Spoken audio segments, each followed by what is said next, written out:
Aquarians, let's see कि 11 फरवरी 2025 का divine message, goddess guidance, universal message क्या है। आज यूनिवर्स आपको क्या कहना चाहते हैं, आज के दिन आपको क्या जानने की ज़रूरत है। सो ये जो गाइडेंस है ये आज के पर्टिकुलर डे के लिए हो सकता है, या फिर ये आपकी एक ओवरऑल सिचुएशन के रिगार्ड्स में हो सकता है जो अभी आपकी ज़िंदगी में चल रही है, जिससे अभी आप गो थ्रू कर रहे हैं। सो लेट्स सी कि क्या मैसेज हमें मिलते हैं एक्वेरियस 11 फरवरी 2025 के लिए। Please universe, please divine power, please spirit guides, please give me the accurate message which are in our higher goods. Thank you. Thank you so much. These archangels, please my guardian angels, please guide me for Kumbh Rashi. Thank you. Thank you. All right. Okay, we have Castle, we have Princess, and we have Garden. Oh God, this is beautiful. So यहाँ पे बड़े ही सुंदर सुंदर cards आए हैं।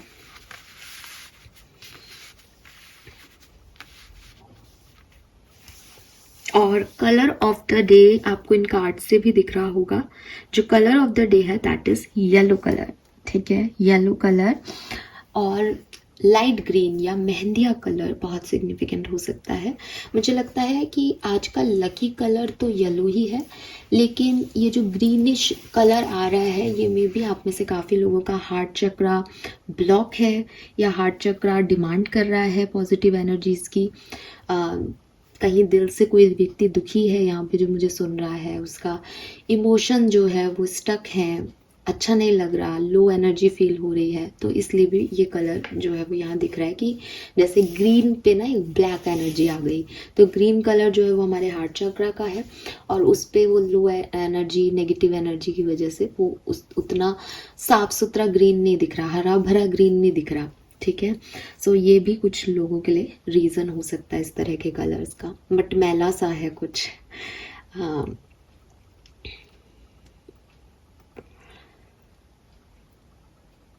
Number जो अगर मैं बात करती हूँ तो आज के दिन का नंबर ही 11 है।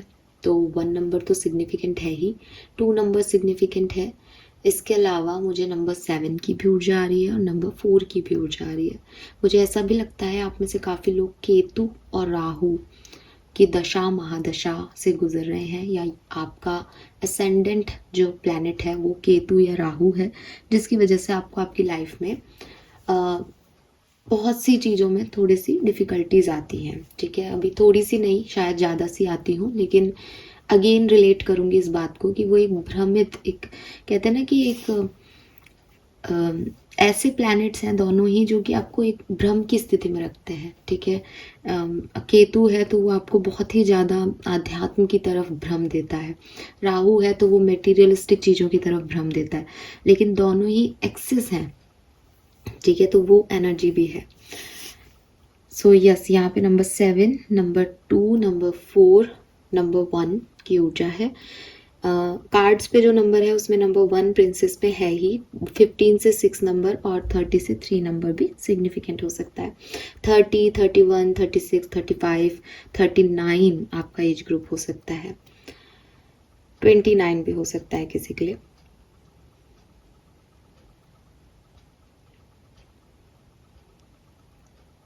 ओके, चलते हैं मैसेजेस की तरफ। तो देखिए, सबसे पहला जो मैसेज मुझे आपके लिए मिलता है वो ये कि आप ज़िंदगी में कुछ भी मैनिफेस्ट करना चाहें, आप कितनी भी रीडिंग्स देखें, टैरो रीडिंग्स, आप कितनी भी पॉजिटिव अफर्मेशन सुने, आप कितना भी स्पेल वर्क करें, आप कितना भी अपने आप को ये समझाएं कि मेरी ज़िंदगी में अब सब कुछ ठीक हो जाएगा, लेकिन अगर आप प्रॉपर हील नहीं होते हैं तो आप उसको हो सकता है कि एक बार के लिए अट्रैक्ट करें, लेकिन आप उसको हमेशा के लिए अपने पास नहीं रख पाएंगे, उस हैप्पीनेस को। द रीज़न इज़ कि आप हील्ड नहीं हैं। और हीलिंग का मतलब ये नहीं है कि जो हुआ है उसको आप भूल जाएं, ठीक है। हीलिंग कहीं ना कहीं एक इंटरनल प्रोसेस है। मैंने शायद कल भी ये बात की थी कि हीलिंग जो है वो अगर आपकी हीलिंग प्रॉपर नहीं हुई है ना, तो आप बाहरी एटमॉस्फेयर्स में वो चीज़ें ढूंढने की कोशिश करते रहोगे जिससे कि आपका इंटरनल एटमॉस्फेयर जो है वो काम रहे। यानी अगर आप जैसा सोच रहे हो वैसा वैसा हो रहा है तो आपको आपको लगेगा मेरी तो हीलिंग हो गई, मैं तो खुश हूँ, सब कुछ मेरा जैसा हो रहा है, अब सब सही हो रहा है और ये चीज़। लेकिन जैसे ही बाहर की चीज़ें खराब होंगी, थोड़ी सी भी आपके मन मुताबिक नहीं होंगी, तो आप फिर से डिप्रेशन में चले जाओगे कि मेरे साथ तो कुछ अच्छा हो ही नहीं सकता। तो इट मीन्स कि हीलिंग प्रॉपर नहीं हुई। समझ रहे हो? अगर आपकी हीलिंग प्रॉपर हो जाएगी तो ये जो बाहर की चीज़ें, हीलिंग क्या है? हीलिंग ये है कि वुंडेड सोल जब हील होती है तो वो ये एक्सेप्टेंस देती है कि wound is a part of life. ठीक है, सोल पे घाव लगना जैसे शरीर पे घाव लगने जैसा है कि गिरेंगे तो ग्रोथ ही होगी, गिरेंगे तो जो है लड़ने की क्षमता ही बढ़ेगी, उठने की ताकत ही बढ़ेगी। तो सोल की जो है वुंड्स हैं वो भी यही है कि पेन मिला, इसका मतलब कहीं ना कहीं यूनिवर्स के और करीब पहुंच गए, कहीं ना कहीं एक अपने अंदर के इनर सेल्फ को और जान लिया। अब अगर आप फिर भी बाहरी चीज़ों पे डिपेंड रहते हो अपने मूड के लिए, अपनी वेलबींग के लिए, then it is not healing. ठीक है, ये हीलिंग नहीं है। फिर आप कहीं ना कहीं अपने आप को एक्सेप्टेंस नहीं दे रहे बल्कि उस चीज़ से भाग रहे हो। आप एस्केपिस्ट हो रहे हो कि अरे इतना पेन हो रहा है, पेन हो रहा है, पेन हो रहा है, प्लीज़ कुछ तो अच्छा हो जाए। फिर सडनली आपको कुछ अच्छा मिलता है तो आप हाँ अब ठीक है, अब अच्छा लग रहा है। फिर सडनली वो वापस से लो हो जाता है, फिर से पहले भी पेन हुआ था, ये भी मिल गया, ये हो गया और वो हो गया। तो आपकी हीलिंग है ही नहीं, वो जर्नी हीलिंग की है ही नहीं, आप भाग रहे हो जस्ट। तो जब एक्सेप्टेंस दोगे तो दोबारा पेन होगा, तब भी होगा कि yes this is the life, ये ऐसा ही चलता है। ठीक है, ज़िंदगी जो है वो एक सी नहीं होती, कभी अच्छी कभी बुरी रहती है। और आप सबसे बड़ी चीज़, अगर आप फुलफिल हो जाते हो हीलिंग से, देन आपको एक्सपेक्टेशंस ही नहीं रहेंगे। तो शायद आपको ये बात भी नहीं याद रखनी पड़ेगी, ये ज़िंदगी एंड ऑल। इट्स लाइक कि वो आपकी रूटीन लाइफ का हिस्सा होगी, बिकॉज आपको पता होगा कि इससे ज़्यादा क्या ही दे सकता है लाइफ मुझे, एक्सपेक्टेशंस ही नहीं है। ठीक है, सो कुछ आप में से कुछ लोग ऐसे हैं जो कि पूरे हील नहीं हो रहे हैं और बीच बीच में कहीं इधर उधर भटक रहे हैं। तो यूनिवर्स आपको कह रहे हैं कि इट्स टाइम टू हील। अगर आप चाहते हो आपकी ज़िंदगी में कुछ बेहतरी आए, आप अपने मैनिफेस्टेशन, अपने सपनों को पा सकें, तो पहले पूरा हील होइए, इधर उधर मत भागो। मम्मियाँ नहीं बचपन में कहती थी कि नहीं अभी तबीयत पूरी तरीके से ठीक नहीं हुई है, अभी सिर्फ बुखार उतरा है, तो बाहर नहीं जाएगा या जाएगी। तो ये वैसा ही है कि अभी शायद आपको जो अपने आप को फुलफिलमेंट लग रहा है कि हाँ ठीक है अब मैं ठीक हूँ, वो शायद पूरी तरीके से ठीक हो नहीं हो। तो अभी मत अपने आप को जो है, अभी आप वीक हो, है ना, अभी कुछ वापस से ट्रिगर हो जाओगे तो ज़ीरो से शुरू करना पड़ेगा। इसलिए हीलिंग को एक प्रोसेस मानो, वो एक दिन एक महीने की बात नहीं है, सालों लग जाते हैं इस प्रोसेस में। अपने आप को टाइम दो, कोई जल्दबाजी नहीं है। जब परमानेंट चीज़ें चाहिए तो परमानेंट हीलिंग भी करनी पड़ेगी, अदरवाइज चीज़ें आपको मिलेंगी लेकिन क्योंकि आप हील नहीं हो, आप उसको उस तरीके से ले ही नहीं सकते, आपने अपना इनर वर्क ही पूरा नहीं किया, यूनिवर्स आपको कुछ भी प्रॉपरली नहीं दे पाएगा। वो चाहे तो भी नहीं दे पाएगा, बिकॉज आप उसके लिए रेडी नहीं होंगे एक्वेरियस। ठीक है, सो इस चीज़ को समझें। और अगर आप हील हो रहे हो, हीलिंग जर्नी में हो, तो यकीन माने with this garden something lovely will grow from this. आपने इस पूरी जर्नी पे जितने भी सेक्रीफाइसेस किए हैं, जो भी आपने बीज बोए थे पास्ट में, जो भी हार्डवर्क किया था, जिसके रिटर्न्स बाकी हैं, वो आपको अब मिलेंगे, जिसमें आप हील भी हों और पुख्ता तरीके से, और आपको ये भी लगे कि यस मेरा भी समय आ गया है या मेरा भी समय आएगा। ठीक है, तो वो जो पॉजिटिविटी है वो आपको यूनिवर्स देंगे, समय रहते आपको वो चीज़ दिखेगी अपनी लाइफ के लिए। लेकिन अगेन हीलिंग की जर्नी को नहीं छोड़ना है, हीलिंग में बने रहना है। हीलिंग में टाइम लगेगा। ये जो छोटी मोटी चीज़ें आपको अप्रिशिएशन देंगी, ये यूनिवर्स का तरीका है आपके, कि आप टेस्ट में पास हो गए, लो तुमने ये अच्छा किया। तो छोटी छोटी चीज़ों से शुरू होकर के वो बड़े सपने भी पूरे होंगे।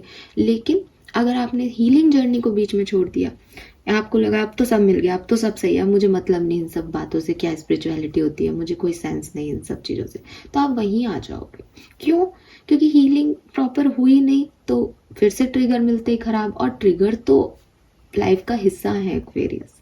ठीक है, सो डेफिनेटली जितनी भी मेहनत की गई है यहाँ पे उसके रिजल्ट्स आपको मिलेंगे। Just focus on your healing. ठीक है। नेक्स्ट जो कार्ड है that is princess, you can be your own night. तो अगेन हीलिंग वाला मैसेज कि अगर आपको ये लगता है काफ़ी लोगों को कि कोई पर्सन आ जाए मेरी लाइफ में को चेंज कर दे, अगर आपको लगता है कि आप अकेले रहते हो और आपको लगता है कि शादी हो जाए फिर बीवी घर संभाल लेगी, या आपको लगता है कि शादी हो जाए फिर फाइनेंसेस सारे हस्बैंड देख लेगा। आज के ज़माने में ये चीज़ें आपको पता है कि कितनी ज़्यादा मतलब हंसी आ रही होगी किसी को तो सुन के कि नहीं नहीं ऐसा नहीं होगा। क्यों? बीवी आएगी, बीवी को घर के काम नहीं आते हो तो हस्बैंड आएगा, हस्बैंड जो है वो सिर्फ अकेला सिंगल कमा करके आपको वो लग्जीरियस लाइफ ना दे पाए जितनी उसकी इनकम ना हो, तो क्या ही कर लोगे? छोड़ दोगे क्या हस्बैंड वाइफ को? डेस्टाइन पार्टनर्स को छोड़ सकते हैं क्या हम?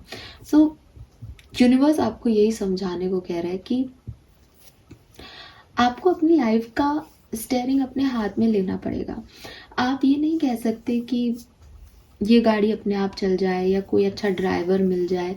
जब हम घर में ड्राइवर्स वगैरह रखते हैं तब भी अगर कभी इमरजेंसी होती है, और सबसे अच्छा example, oh my God, Saif Ali Khan, तो इमरजेंसी के टाइम कौन ड्राइवर ना हो तो क्या करोगे? तो खुद को ड्राइविंग आनी चाहिए ना। सो यूनिवर्स यही आपको कह रहा है कि बी योर ओन नाइट। आप अपने फाइनेंसेस भी देख सकते हो, आप अपनी ज़िंदगी को भी अच्छे से जी सकते हो, आपके अंदर वो सारी कैपेबिलिटीज़ हैं। डोंट डू दिस कि आप किसी और पे डिपेंड हो रहे हो, मतलब सारा पोटेंशियल होते हुए भी आपको लग रहा है कि नहीं कोई और आके करेगा। कोई और सिर्फ आपकी लाइफ में पॉजिटिविटी ऐड कर सकता है ताकि आप मोटिवेटेड रहें। कोई और में आप उन लोगों का चुनाव ज़रूर कर सकते हो जो आपको अपलिफ्ट करते हैं, हैप्पी रखते हैं, जिनके साथ रहना आपको अच्छा लगता है, जिनके साथ आपका काम करना जो है वो 50 से 70% हो जाता है काम करने के बाद, बिकॉज आपको वो वाइब्रेशंस मिलते हैं पॉजिटिविटी के। आप उन लोगों को चूज कर सकते हो, लेकिन आप उन लोगों पे डिपेंड नहीं हो सकते। एट द एंड कर्म आपका है, एट द एंड उन लोगों का चुनाव भी आपका है। तो ये चीज़ अपने आप को थोड़ी ताकतें बख्शें। और अगर आपको लगता है नहीं मैम हम में तो ये ताकत है ही नहीं, हम तो बिल्कुल हारे हुए लोग हैं, तो बनाओ, हील करो खुद को, ठीक है। इसीलिए पहले सबसे पहला कार्ड कैस्टल का आया, it's time for healing not war. अगर आपको लगता है कि नहीं नहीं अब मैं ठीक हूँ, अब मैं ये कर लूँगा, वैसा हो जाए वैसा हो जाए, तो ये चीज़ नहीं काम करेगी। और उसके बाद प्रिंसेस और फिर गार्डन का आया, यानी ये ऐसे ही काम करेगा कि पहले हीलिंग करनी पड़ेगी, फिर अपने पैरों पर खड़ा होकर के अपना नाइट खुद होना पड़ेगा, अपनी सारी जिम्मेदारियाँ खुद उठानी पड़ेंगी, फिर ये अचीवमेंट्स मिलेंगे। और आप को कहोगे कि अब क्या मिल रहा है जब मैं खुद ही कर रही हूँ? अरे भाई मेहनत करोगे तो फल मिलेगा, तो मोटिवेशन चाहिए ना। आप दूसरे के लिए किसी के साथ थोड़ी पैदा हुए हो, या कोई व्यक्ति के साथ मरने थोड़ी आ रहे हो आप। तो आपकी ज़िंदगी है तो ये आपका जो है सिचुएशन होना चाहिए, इसमें किसी और को क्यों इतनी वैल्यू देना। फाइन। सो यूनिवर्स आपको यही कह रहे हैं कि इस चीज़ को समझें आप कि किस तरीके से आपको काम करना है अपनी ज़िंदगी में। So yes, this is all for you Aquarius. Hope ये आपसे रेजोनेट होगा। कर्मा मैसेज भी देख लेते हैं आपके लिए। All right, we have doing some community work. ये कार्ड भी आना चाह रहा है आज, तो आप में से काफ़ी लोगों को अपनी कम्युनिटी से रिलेटेड कोई सोशल वर्क करना चाहिए। And we have meditation, ask for God grace. तो जिनकी हीलिंग बाकी है शायद उन लोगों को मेडिटेशन डेली प्रैक्टिस करना चाहिए। यूनिवर्स का ग्रेस, डिवाइन ग्रेस जो है वो आपको मांग करना चाहिए, डिमांड करनी चाहिए उसकी, ताकि आपकी ये हीलिंग थोड़ी सी फास्ट हो सके, ठीक है। और अच्छे कर्म भी करो, अपने नाइट भी बनो, कर्मों का ही फल मिलेगा गार्डन में। तो यस, जो बोओगे वही काटोगे एक्वेरियस, तो ये भी ध्यान रखें। This is all for you. Hope ये आपसे रेजोनेट होगा। चैनल को लाइक और सब्सक्राइब कीजिएगा। Bye bye.